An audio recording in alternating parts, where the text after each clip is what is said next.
Good morning and welcome to the Texas Oil and Gas Association North and East Texas Virtual Energy Summit. To say we are in unprecedented times is an understatement. The disruption to society from the COVID pandemic has made everyone worldwide adjust our way of living, our working, educating our children. That's why we're bringing to you this virtual energy summit, powering your community. Oil and gas has been the cornerstone of the Texas economy and will continue to be.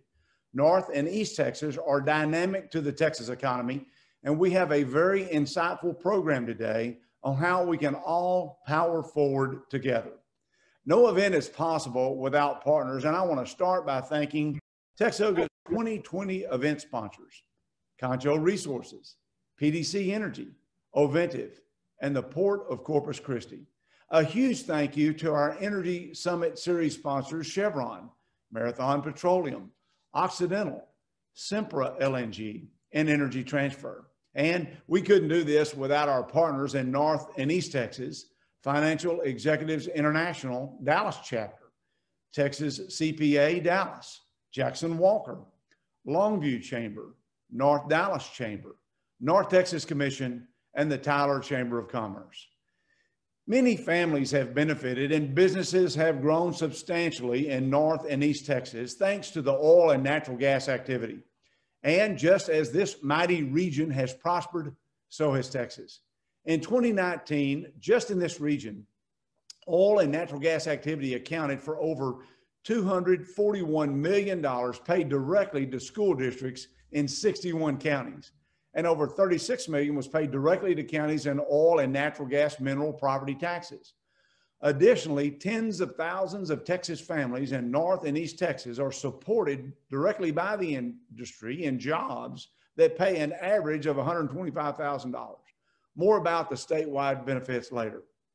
Right now, it's important to know that while producing the revenues that funds our schools, roads, and first responders, oil and natural gas companies are simultaneously investing heavily in environmentally sound technologies that are resulting in significant environmental progress. Pioneering technologies, innovations, and advancements allow the industry to develop and deploy cleaner energy technologies and world-class emission control systems. The industry's commitment to progress is a major reason why air quality has dramatically improved over the last 20 years. All in all, Texas is cleaner, stronger, and better because of the positive influence of oil and natural gas produced right here in the Lone Star State. But it's not just our industry that recognizes this. A recent study confirms that 7 in 10 Texans support a candidate who supports domestic energy production. And a recent national report revealed that U.S. workers actually like and prefer their oil and natural gas jobs, saying they provide better pay, health benefits, pensions, and career opportunities than those in renewable industries. This is important because many politicians are talking about transitioning oil and natural gas industry workers into the green energy sector, but the people doing the work are happy with their jobs. It's important to know that any plan seeking to undermine this industry will set back climate progress, put Texans out of jobs, decrease funding for our state and local governments, and increase your energy cost while making us dependent on foreign sources for our basic energy needs. Knowing how imperative this industry is to our state, it's so important to make your voice heard in the upcoming election. On the screen, the important voter registration information and upcoming deadlines. Please be sure to mark your calendars to go vote this year. Take a family member with you and take several friends. It's important you vote, and it's also important to back candidates who understand we can have both a good environment and good jobs. Now I'm delighted to introduce our first guest speaker. Joining us this morning to talk about the Texas economy and the impact of the pandemic on state and local treasuries is Texas Comptroller Glenn Hegar. Comptroller Hegar is Texas Chief Financial Officer, the state's treasurer, check writer, tax collector, procurement officer, and revenue estimator. He's also a pretty good dove hunter, I hear. As our state's CFO and Texas being the world's 9th largest economy, Hegar is charged with maintaining the state's fiscal health. Having served in both the Texas House and Senate, Hegar has gained a reputation for customer service, transparency in government, and conservative fiscal management. Controller Hegar, we're delighted that you can join us today.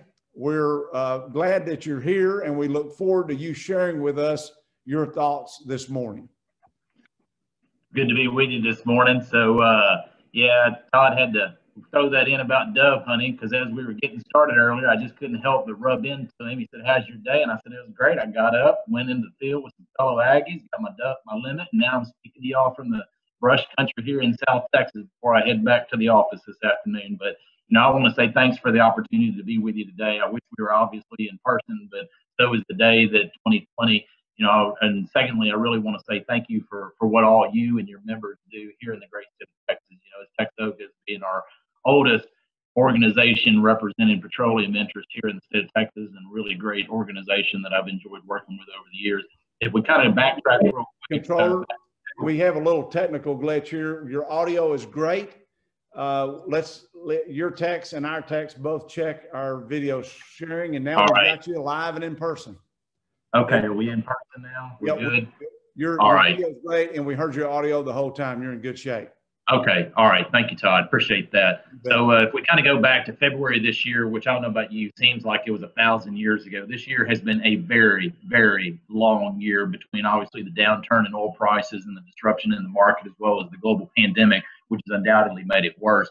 Texas, back in February, at least from a revenue standpoint, we were tracking ahead of what we'd expected to come in the state treasury. Texas created 50,000 job gains in February. Over the course of the prior 11 months plus February, Texas created over 300,000 job gains. And then obviously we had been watching what was going on with the pandemic, and when Russia and Saudi Arabia couldn't come to an agreement, and Saudi decided they were going to increase production, which is the absolutely worst time.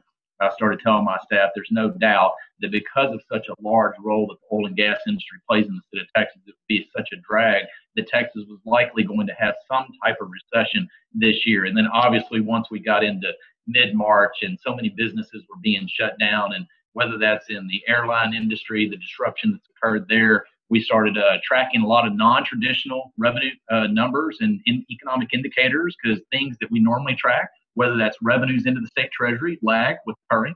Also, whether it's employment numbers, GDP numbers. So we were looking for a lot of non-traditional economic indicators, try to figure out what was going on in the economy. One of the points I've indicated several times is we now track TSA flight data. That's how many people fly around the United States on a given day. I did not know until there during the month of March. It's something we track every single week now, that we usually have about 2.3 million people that travel around in the United States on a given day on average. And at the far trough there in March, April, at one point we only had 90,000 people. Now over the Labor Day weekend, we were back up to almost 1 million, but substantially reduced from the 2.3 million. Then you extrapolate that, not just in the United States, not just in Texas, but literally throughout the world, the significant disruption that has occurred to the state economy. We entered into this, as I mentioned earlier, on a stronger footing than many of the other states. Later on today, I'll be on a call with the other treasurers around the nation, and we started getting on calls very early on. It was pretty evident to me that, thank God, the economy was entering into this in a much stronger foundation, because many of the states were having a much substantial cash flow issues, where Texas, thanks to the oil and gas industry in part, we have a strong economic stabilization fund balance. All the money that goes into that state savings account is severance taxes. And thanks to the oil and gas industry, when we conclude this 2-year budget cycle, which ends August of next year, we'll still have in that fund balance roughly close to $9 billion, and that's all attributed to the oil and gas industry. Texas has had significant impacts to our revenues very early on. Unlike normal types of recessions, there's a lag of about 6 months or more before sales tax receipts start showing a decrease. And I mentioned sales tax particularly because those of you that may not know, of the state budget, at $126 billion a year, a third is federal money, 2/3 is state money. The biggest portion of the state money is obviously taxes, and that's about 57-58% of our tax receipts are sales tax. So that's one reason of all the different revenue streams into the state treasury. I talk a little bit more about that. We had a strong month for economic activity in June of this year. It was the when we had July collections, which is June economic activity. Businesses collect that sales tax receipt from us. then hold it in trust and turn it over to the Controller's office. And then we remit back to the local taxpayers, the local sales tax jurisdictions, about 1,600 plus local cities and counties that get a little bit of sales tax money. We remit that to them. But in that June economic activity and July collections, we were actually positive about 4% compared to July of last year. We did not expect a positive month. Most other states did not expect a positive month. And we had one really because people were spending money in and around their home instead of doing a vacation. They were doing staycations. So they were spending money, whether it was a new couch, painting, gym equipment, electronic equipment for those that were working home. So actually in the month of May and June, it's amazing that people spent roughly enough money for the state of Texas to have about $460 million extra in sales tax based on retail, principally around their home. And that translated into about $7.3 billion worth of spending in those 2 months just in and around the home. So obviously that was a temporary. We went back negative in August of this year. We still think that, even though the economy is slowly expanding, when we gave a revised revenue estimate earlier this year, we went from having roughly a $3 billion surplus in the current 2-year budget, about a $4.5 billion deficit in the current 2-year budget that ends again August of next year. That'll part be offset by agencies cutting expenditures, and then also either depends on federal dollars and or the rainy day fund that'll help make up the difference. People are already asking me and have been for months, what does the revenue estimate for the next 2-year budget cycle look like?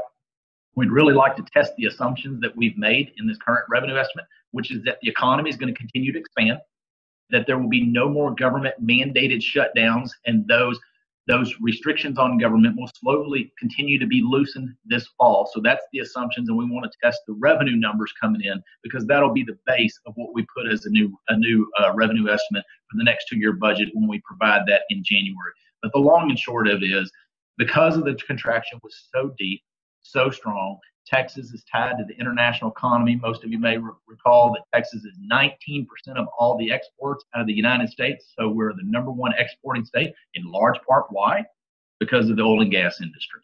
So Texas is very tied to the international market, and because what's going on in the rest of the world and the rest of the economy is having still a drag effect on Texas. So Texas is starting to grow again, like much of the world, but we think it'll be kind of a slow, long recovery over the course of the next year plus. And then again, of course, a lot of it just depends not only on individual behavior, business behavior, but also what governments are going to do, not just here in Texas, the United States, but literally across the rest of the world. So we're trying to make assumptions and always make this point. Every revenue estimate is clouded with degrees of uncertainty, but this one is very clouded with uncertainty. So we want to continue to test some of those assumptions and trends that we think are going to occur before we start trying to extrapolate out what the next revenue estimate. So next session, people ask me, is it going to be a rough session? I do think it'll be a tough budgeting session for the legislature, just because the downturn in the economy was so significant there in March and April. It just takes a long time to grow back off because of that trough that we were in. But I just want to stop there, open it up. I think if you have some questions, or Todd, you want to go in a little bit different direction, happy to do that. Well, thank you very much, Controller. You've given us a lot to think about. It's really shocking, the numbers that you relayed about air travel, 2.3 million down to 90,000. At the absolute trough, and then now we're somewhere averaging on average 750 to 800. And I use that point, one, to show the decrease, which directly impacts not just the airline industries, all other types of businesses, but directly impacts your industry, because that consumption is not occurring, not just in the United States, but around the world. And one of the points is, even though it's increased substantially from the 90,000, you're still far off from the 2.3 million. And people ask me, what is the industry that's going to lead us out of this? In fact, all industries are important, but really the most important one is us as consumers, because we're a consumer economy, basically. And we've seen several different studies that have shown that people's reluctance to engage in the economy has more out of concern and fear than it does government mandated shutdowns. So my point being is, even if government doesn't put any more shutdowns, whether it's here, U.S., or around the world, we've really got to build up consumer confidence to begin engaging back in the economy. Well, I think you've hit the nail on the head there, because when you talked about the sales tax numbers and the increase, and it was due to consumer spending, it makes me think about, so our sales tax went up compared to 2019, which was a shocker for most lay people that don't study the numbers like your team does. But it also makes me think about the temporary effects of the federal spending, the unemployment compensation increases, the stimulus checks. So you know, without that increased spending from the federal government and that little booster, do you think that was a temporary trend? It seems like you said that August had gone down again, and what are you seeing in that front? Yeah, exactly. So when you say, obviously my folks study the numbers every single day, that's about what we drowned in is data and numbers and trends. And when my revenue estimator sent me the first data points there in July and said, hey, it looks like we're going to have a positive sales tax month, which we did not anticipate, I wrote him back and I said, well, the good thing is you got about 10 days to figure out why. And so they started tearing into it, and we found out it was around retail. And within a couple of days, we had a lot of other states reaching out to each other because they saw the same trend.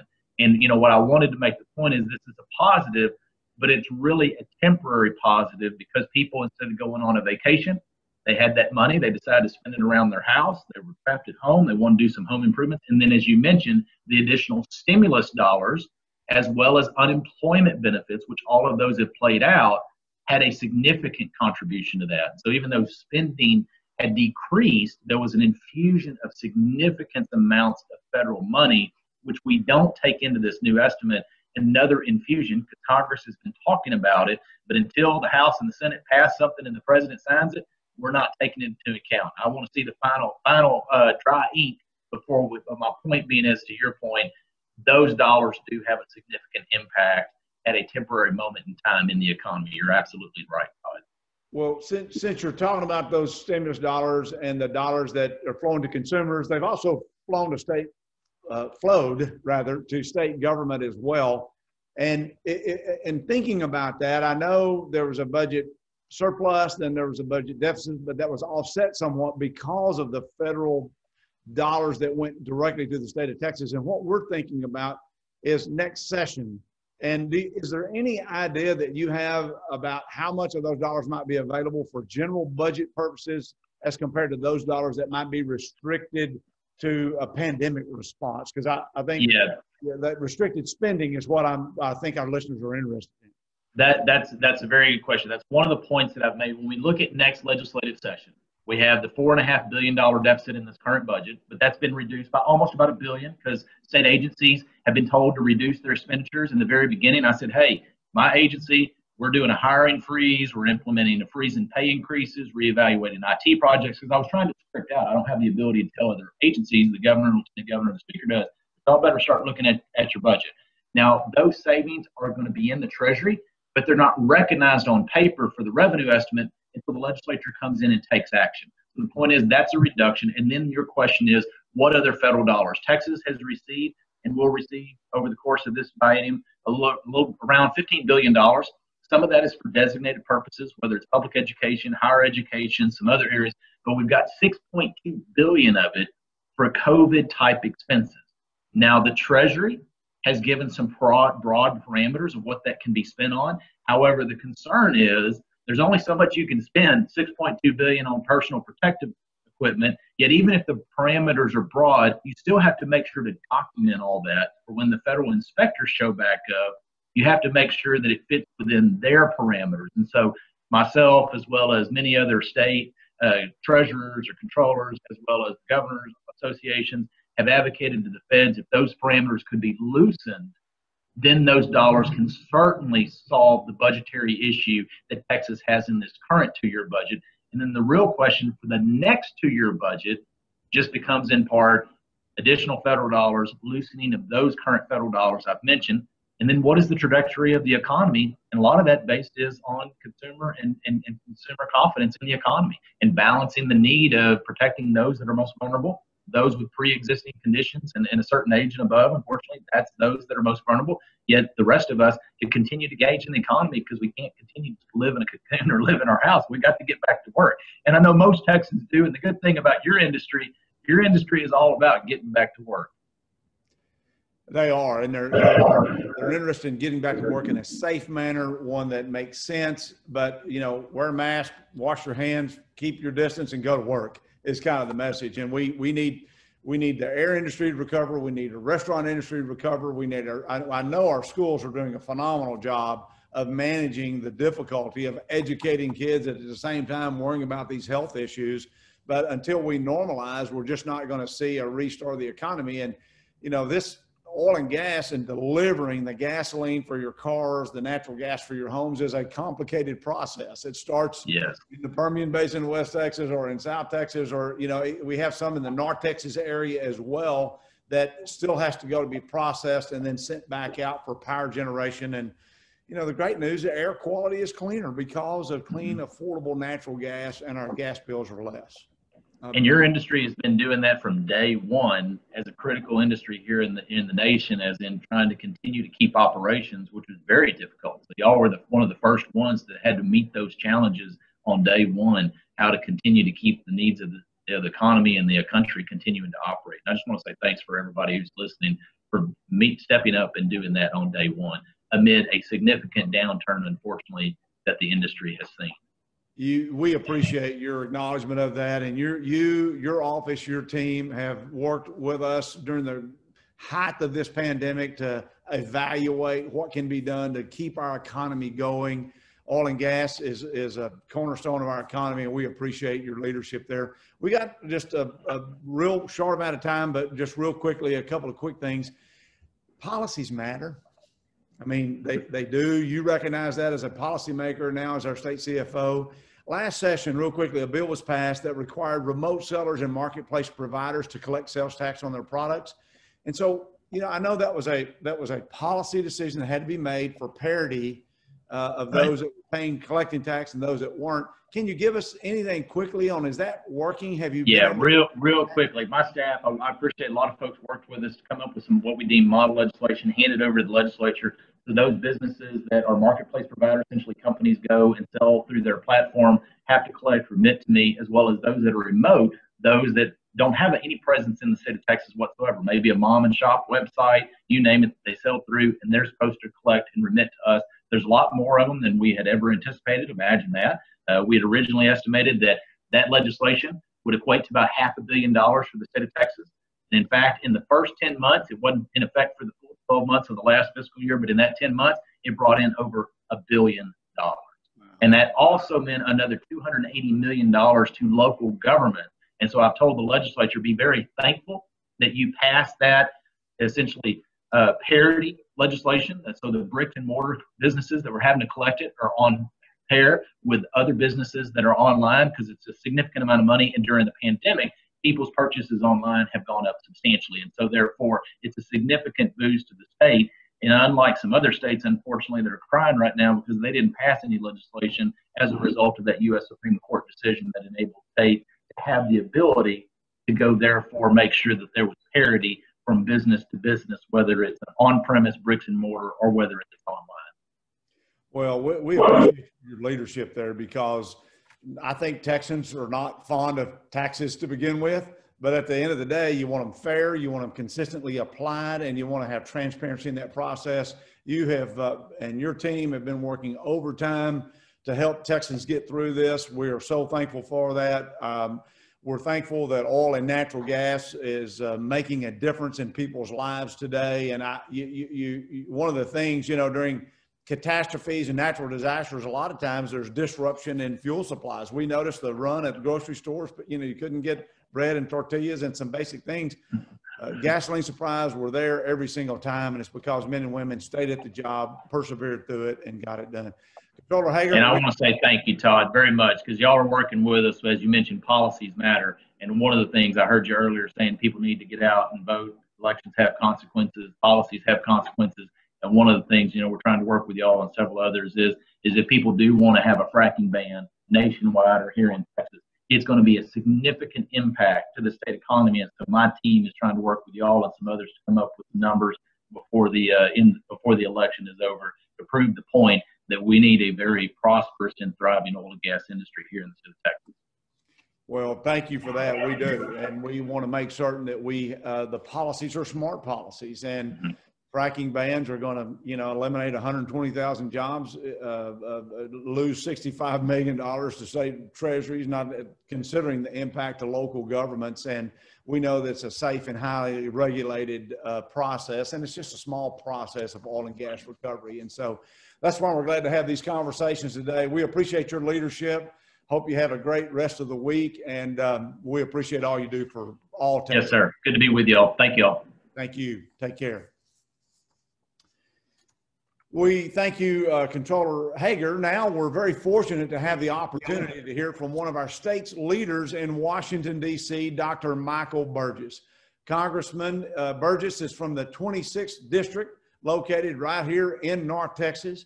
After spending nearly 3 decades practicing medicine in the North Texas area, Dr. Burgess now serves his constituents in the U.S. House of Representatives on the prestigious House Energy and Commerce Committee and is a member of the powerful House Rules Committee. Dr. Burgess is uniquely qualified to help our nation and state face today's challenges. We look forward to the insight he'll provide us this morning as he shares his perspective on the importance of the oil and natural gas industry, the dire consequences of radical public policies like the Green New Deal, and his certainty that the oil and natural gas industry will overcome current market challenges. Good morning to you, Congressman Burgess. We are so glad that you are a part of our Powering Your Community North and East Texas Energy Summit. Glad to have you with us. Well, good deal. Did I get back on successfully? You're great. You sound good. You look good, and I appreciate you. You're tireless. You have more energy than anyone else. I see you all over the place, all over Texas. I see the work that you're doing, and we're so grateful you're with us this morning. Well, thank you. I assure you I'm young. I can handle it. So pile it on. You know, you started your remarks with the statement that we live in unprecedented times, and it struck me that the problem with unprecedented times is people have so very little experience dealing with it that it's hard to know what to do next. But I think we can talk about a couple of things, and on President Staples, on the your logo, the Fueling the Texas Economy, and you've also made the comment that policies matter. Policies matter to the energy industry that is fueling the Texas economy. Okay, that sort of draws the connection, and then to close the circle, and some of those policies come from your federal government. I realize the Texas Oil and Gas Association is it deals more with state issues, but I don't need to remind you that some of the things that happen up here will affect you down there, and as a consequence, at the beginning of this year, even before we started dealing with all the problems surrounding the pandemic, I recognize that in the next Congress, I will be the most senior Republican member on the Energy and Commerce Committee. And as such, I'm going to be aggressively competing for the top spot on that committee. And I do want to point that out to the members of your group, because I think that is important. To have a Texan at the top spot on the Energy Committee, at least on the Republican side, is critical to you, because, as you put it, policies matter. And I've been on this committee now for 17 years. I've seen a lot of policies come across the board. Some were good and some worked out. Some were the opposite of good and did not work out. But I think of just within the energy sector. Well, look, when I started on the Energy and Commerce Committee in 2005, the country was in a relative, or natural gas was in a relative scarcity in the country. People were coming in and talking to me about the problems they had because we didn't have enough natural gas. The farmers were concerned about fertilizer creation, and the American Chemistry Council came in and said this is the feedstock for most of our products that we produce. So the deficit in natural gas was significant, and the committee, as policies matter, the committee focused on how do we get more natural gas into our economy. And the focus was on, well, there's a lot of natural gas up in the North Sea. If we had a way to import it to this country and offload it, and the committee worked on a policy of siting import facilities for liquefied natural gas. Now, the other thing that happened and kind of was under the radar screen was producing some of the policies that allowed for the development and the expansion of horizontal drilling and hydraulic fracturing. And as a consequence of those policies, we found ourselves just a few years later in a situation where we had a relative surplus of natural gas. So those terminals that were cited to allow the importation of natural gas, when we corrected some of the policies at the Department of Energy, now it's not a simple matter, but now the reversal and allowing the exportation of natural gas from our relative abundance of natural gas that now occurs secondary to fracking, which is secondary to some of the procedures and some of the policies that were developed in the Energy and Commerce Committee. The other one, the big one that really made a huge impact on the economy, and of course, Port of Corpus Christi is one of your sponsors today, and I always think of this when I think of Corpus Christi, lifting the ban on the export of crude oil in this country, a policy that had been around for 40 years. Tucked away into a spending bill late in December in 2015 was language that lifted that ban on exporting crude oil. Again, that policy began in the Energy and Commerce Committee, and it was significant because after it was enacted, literally within a week, a boat named the Theo T was loaded up with crude oil and left the Port of Corpus Christi for some market across the water. And really, we never looked back from that point. From the economic standpoint, I don't care whether it's GDP, I don't care whether it's employment, whatever metric you want to use looking at the economy over the long term, a significant inflection point occurred in January of 2016. And my thesis is that that was because we actually allowed the exportation and the marketability of Texas petroleum products worldwide, and it made a difference, not just on the state's economy, but on the nation's economy as well. So I've seen up close and personal how important the policies that come through the Energy and Commerce Committee are, and as a consequence to not offer my credentials as the possible lead on that committee on the Republican side next year really seemed to be selfish on my part. So I'm aggressively competing. I want people to know that. You do have the possibility of having a Texas chair of the Energy and Commerce Committee in the next Congress. That would be the second time in 100 years we've had a Texas chair. Joe Barton and Sam Rayburn were the two others. It'd be the first time in about 180 years you've had a physician as the chair of the Commerce Committee. The last one was Joel Sutherland back in 1837. So that's been a bit of a dry spell. Now, one of the things I do want to point out to you, and it is terribly important, we are in the economic downturn. We need to get the economy up and going again. In order to do that, we need a robust energy sector. So are there policies that could help the energy producers right now? And the Save Jobs Act, which is a bill that I introduced on the House side, Senator Cornyn has it on the Senate side, is designed to do just that. Provide a little bit of liquidity and incentivize some investment.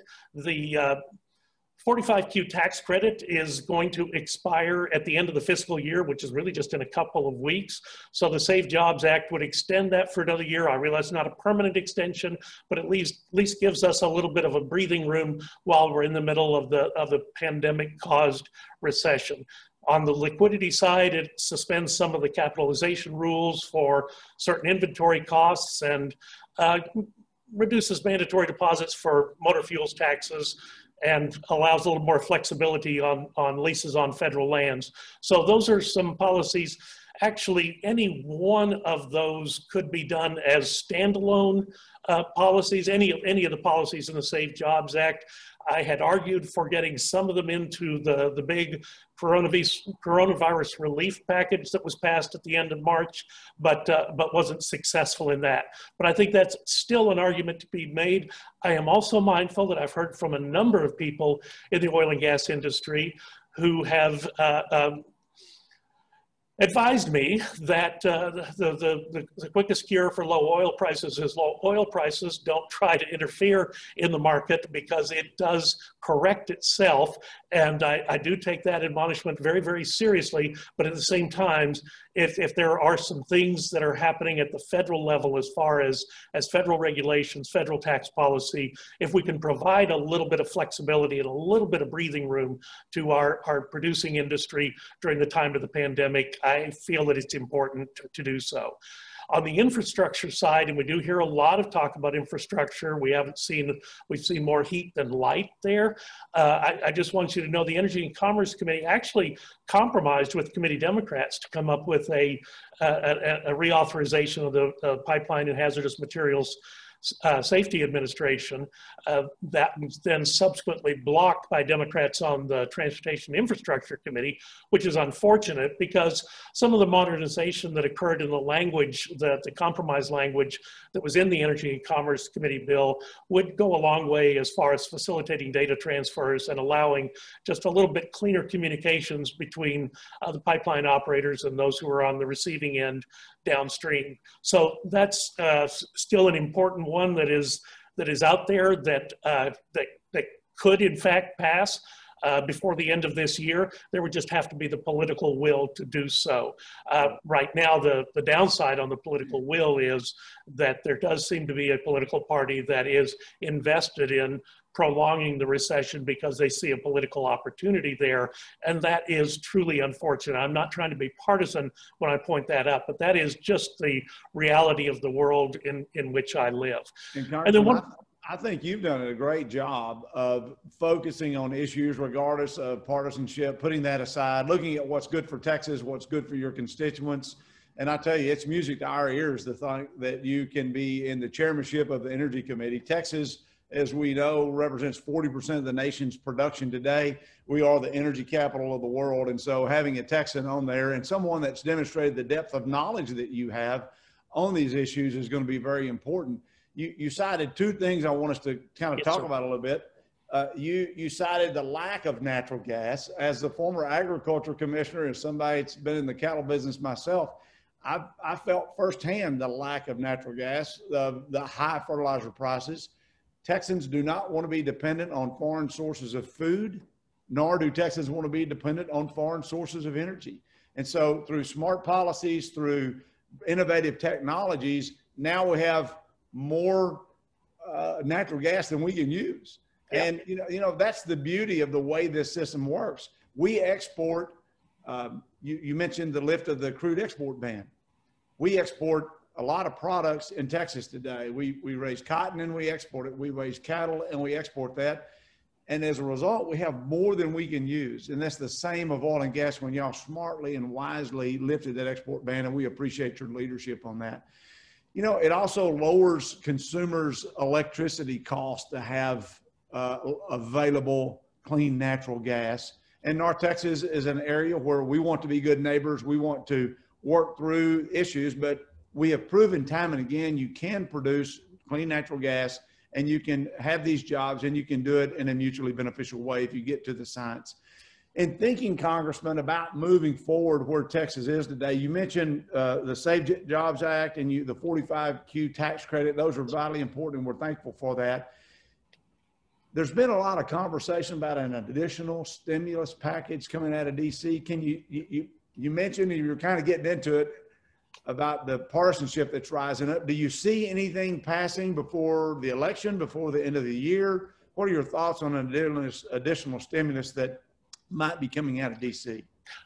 A week ago, my answer to that question would have been different than it is today. And today, my answer is that looks like it's going to be very difficult because of the investment that House Democrats have made in not moving anything. And I will tell you, I feel it very acutely. I really appreciated the Comptroller's discussion of air travel. I mean, I do travel back and forth to Washington. I saw that trough when he talked about it getting down to 90,000 travelers. Yes, the airplanes are more full today than they were a couple of months ago, but the number of flights per day between destinations has drastically reduced.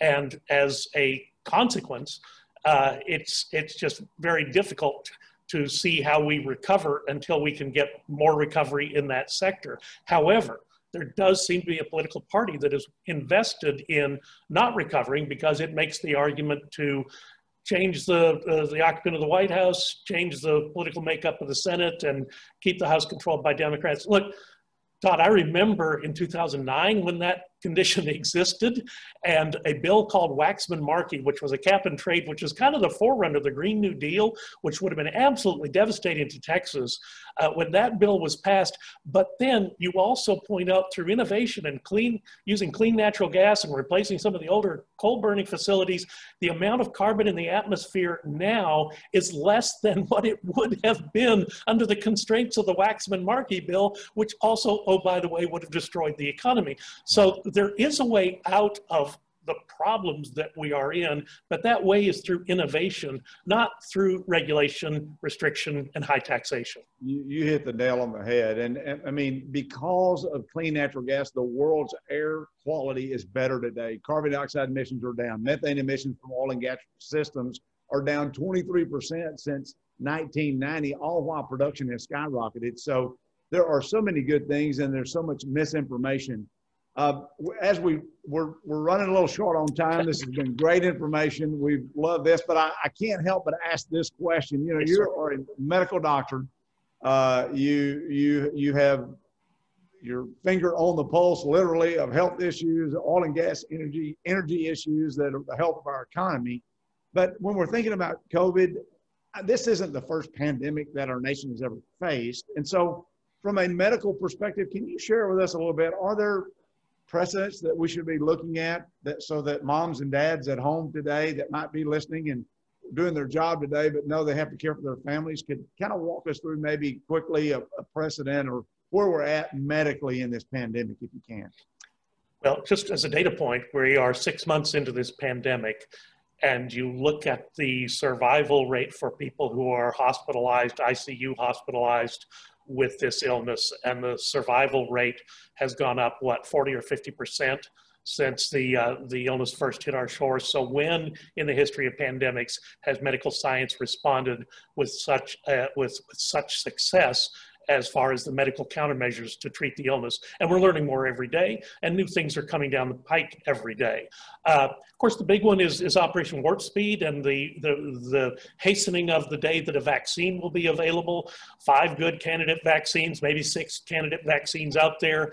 The administration, the Trump administration, has done everything they can, moving heaven and earth.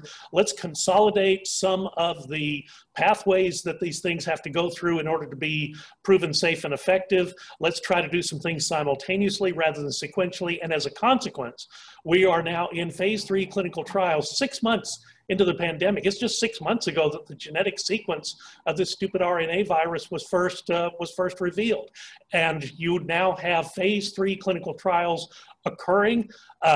Look, I went online and volunteered to be a test subject. I'll be a guinea pig for this. If you need old people to be testing, I'll roll up my sleeve for that. But that is our way out of this. That is the only way that I see that we are going to get the confidence back. The Comptroller talked about the consumer confidence. Right, when we have more people in the country who do not have to worry about coming in contact or contracting the virus, or a family member contracting the virus, because they have now the protection of a safe and effective vaccine.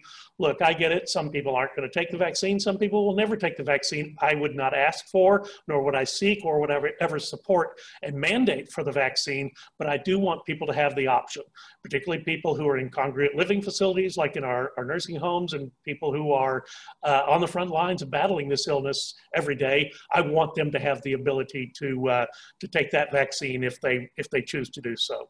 Well, you work to provide options for healthcare, options for energy choices. It's something that benefits every single Texan. And we're fortunate today to have Congressman Burgess with us, who cares and knows about our physical health, but you also care and know about our fiscal health as well. Congressman Burgess, we thank you for your time today. We wish you the very best in your quest on the work on the Energy Committee, and we're thankful to you for your commitment. Thanks for joining us today. Really, really enjoyed your comments. Great. Thank you, President Staples. We'll do it anytime. Sounds great. Well, we appreciate Congressman Burgess. We thank Controller Hegar for highlighting issues that are important to us and our jobs and our families, and as we're trying to grow North and East Texas. We're honored that you both could be with us today. We have about 10 minutes or so left. And in our conversation today, I want to give you a brief overview of the oil and natural gas industry that anchors our economy. It directly funds our schools, our roads, emergency services, and our rainy day fund that will be necessary to help the legislature when they reconvene in January. We're also leading the way on environmental progress, and I want to talk to you a little bit about that. So even in today's difficulties, the Texas oil and natural gas industry is the nation's leader for resource development. I don't think we can overlook that. The reason that Texas is the global leader is because of the work that's done by so many of you who are tuning in today. Your work literally makes Texas shine. Your work has put Texas at the center of the world's energy stage, and this is no exaggeration. So today, I hope to give you a quick perspective on where the industry stands, what the industry means to the Texas economy, and what is needed for the industry to continue to play an outsized role in this state so that we can continue to lead the nation on so many fronts, including jobs. So to start with, I want to just tell you quickly a little bit about TXOGA. Our association represents some of the smallest operators in Texas to some of the biggest companies in the world.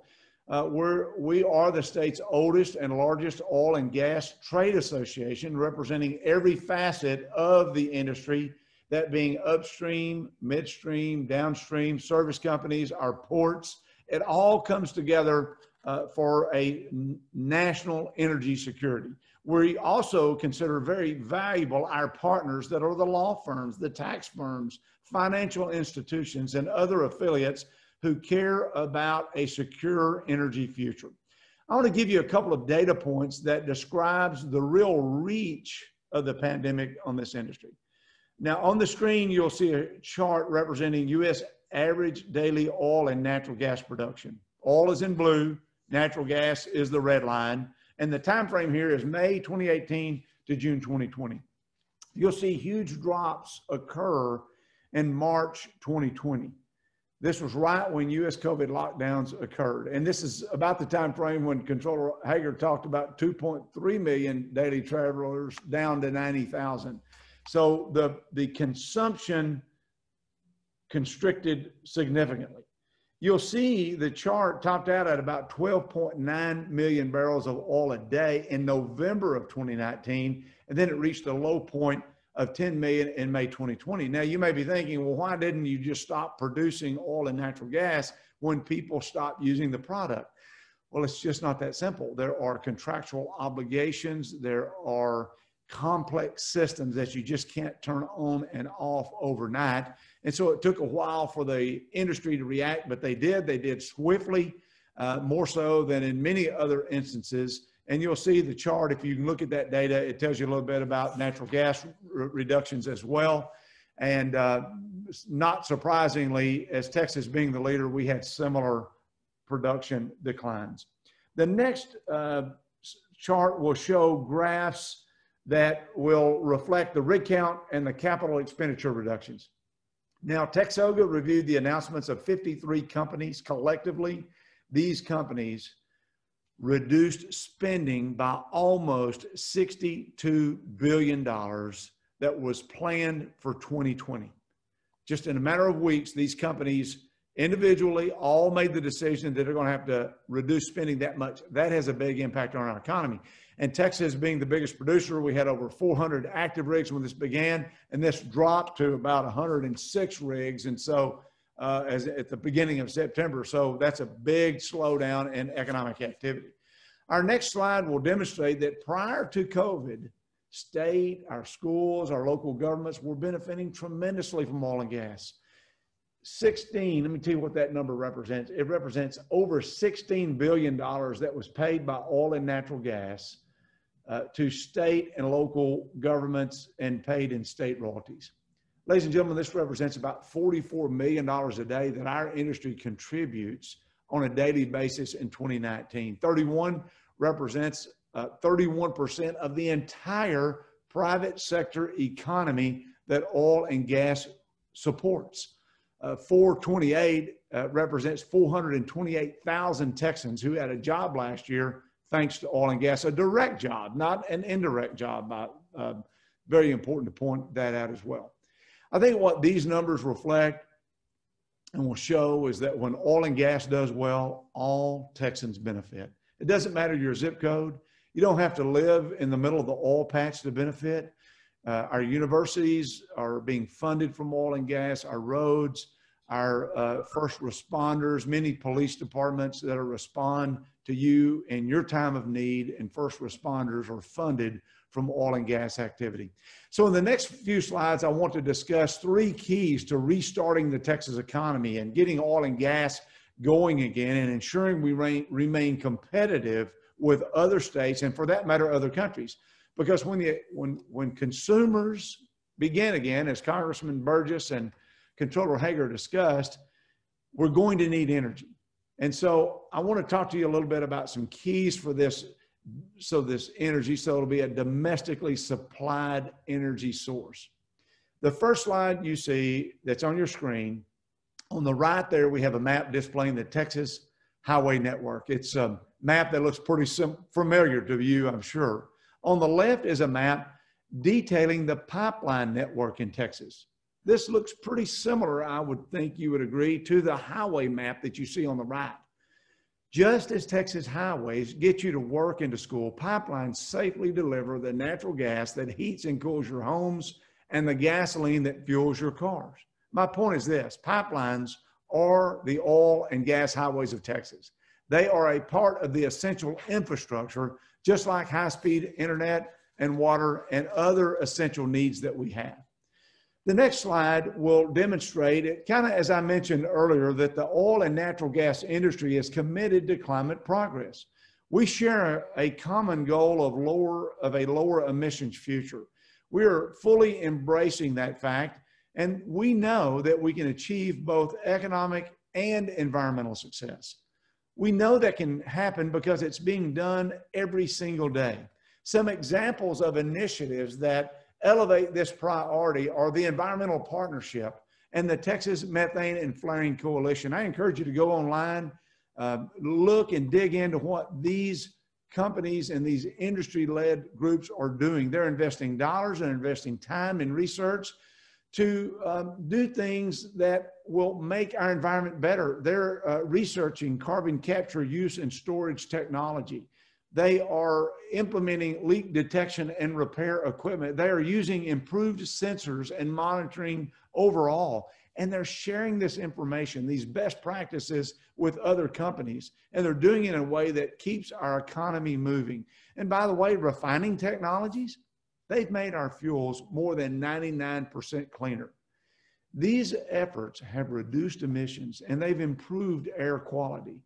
And the industry is constantly looking at new technologies and innovations that we can implement. Take a look at this next graphic. This surprises a lot of people. And I want to get into the economics of things here just for a moment. But when you look at this chart, you can see that in Texas, businesses pay over 62% of state and local taxes. Businesses pay this amount and individuals pay the remaining portion. Compare this to the national average on the right-hand side of the coins there. It's about 43, 44%. So what this demonstrates is that Texas is not a low tax state on businesses. We are higher than other large states. In fact, Texas has the business community paying a higher portion of taxes than they do in competing states like Florida. Florida has a lower percentage of taxes paid by businesses than Texas does. New York has a lower percentage, and even California has a lower percentage. So we need smart policies that will make Texas competitive so that when we're ready to get back to work fully, we'll be able to invest those dollars in the Lone Star State.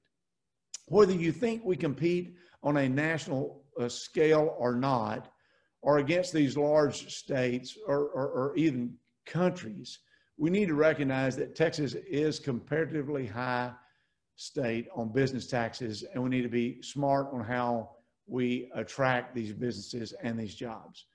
And those of you that are online that are working economic development, you see this up front every day. So when we think about the growth in our economy and we think about what role oil and natural gas will play, I think this next slide will answer the question about the future demand for oil and gas. So on this next slide, you'll see a bar chart showing projected energy consumption growth out to the year 2050. Notice where most of this growth is occurring. It's going to be in the Asia area, and it's considerable, the energy consumption that's going to be needed out to 2050. The graph on the right shows projected population growth out to 2100. The point is the need for American oil and natural gas remains. No matter what energy sources are developed, no matter what other sources of energy that come into this energy mix and the energy transition that we are engaged in, oil and natural gas will transition to a cleaner future and will be a part of it.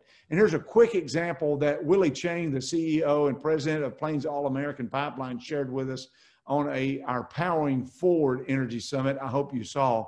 But Mr. Chang noted that the U.S. has about 300 million in population. That's 300 million people. We use about 20 million barrels per day. Compare that to China and India and this area, which roughly has about 3 billion people combined. They use about 20 million barrels a day also. That's 1/10 of the volume that the United States uses, with substantially 10 times greater population. So if Asia is able to lift themselves to a higher quality of life, which we want for everyone on this planet, if they just do that 10%, it's going to move the needle, and you'll need all sources of energy, including oil and natural gas, as well as conservation and efficiency.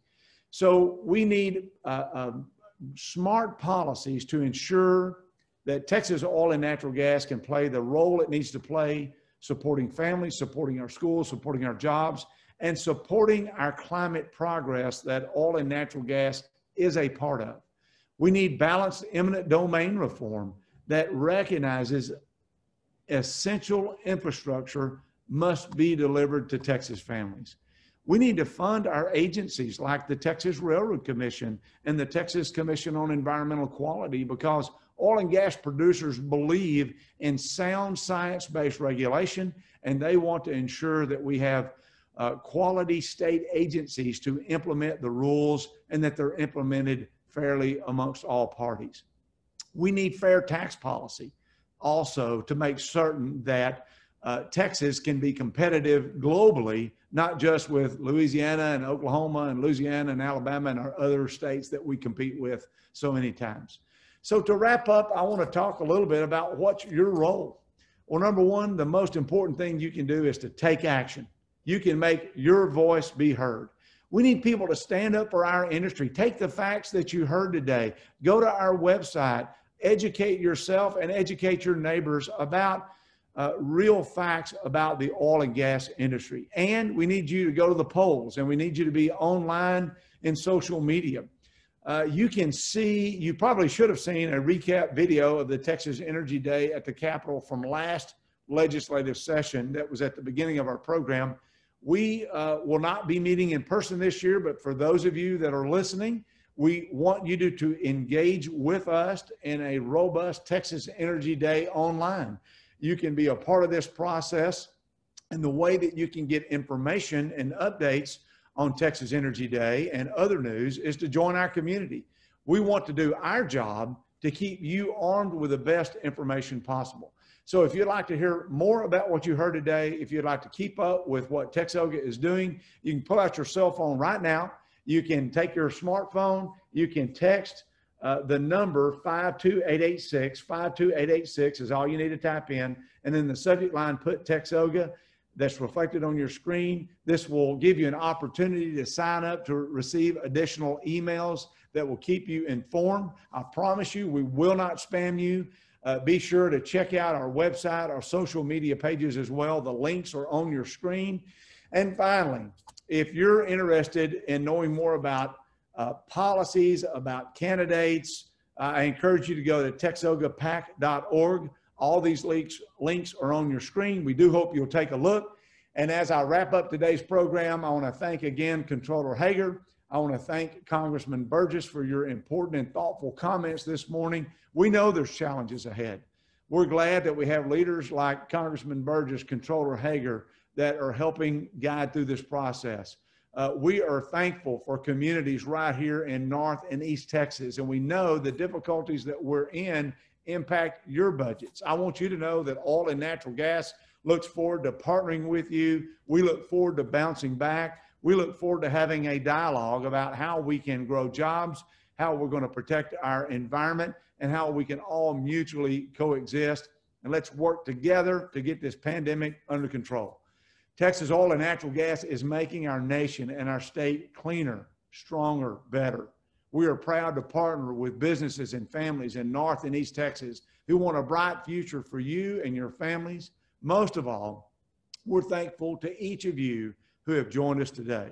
This Thursday, we'll be conducting the next webinar of our Virtual Energy Summit series covering the Permian Basin and the Panhandle, two areas key to a national energy security policy. So be sure to register on the TXOGA events page to attend. Go to our website, TXOGA.org, and you'll see it. So as we wrap up, we have a short video for you about the very key to success in the energy world. It's about the men and women who make this industry great. Thanks again for joining us. Have a great week. What does it mean to be an employee of the energy industry? It means hard work, dedication, and ingenuity. It means utilizing the latest innovative technologies. It means proudly serving the industry that's defined Texas over the last 100 years. Our industry has fueled our past, and Texans can count on us to fuel our next 100 years. We work because we care about Texas, our nation, and our world. And we're committed to building a better future. Excellence is our standard. Safety, security, and science are at our core. Over 100 years of excellence, ingenuity, and innovation. And we are always looking for ways to improve. Because this is our economy, our environment, and our future too.